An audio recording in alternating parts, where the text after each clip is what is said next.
Treneris su pergalė, jūsų komentaras. Ačiū. Šiandien rungtynės buvo tokias lengvas.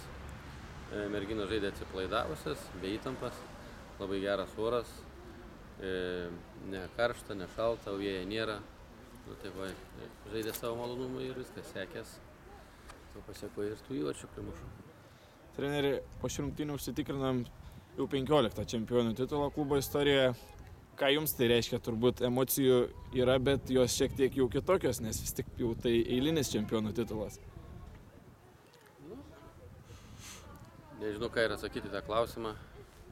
Aišku, yra čempionai, bet norėtos tos kovos, kaip sakant, kovos, tos konkurencijos.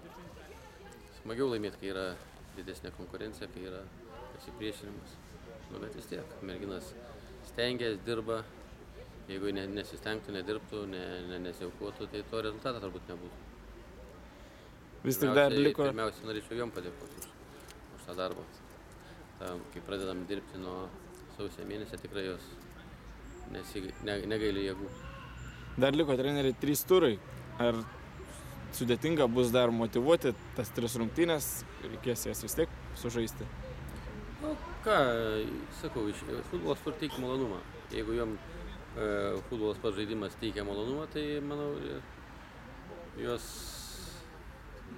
užteks tos motyvacijos. Rūbinėje dabar laukia šventė? Jos ten dabar tortą pavalgys, pasidžiaugs ir paskui vėl į darbą.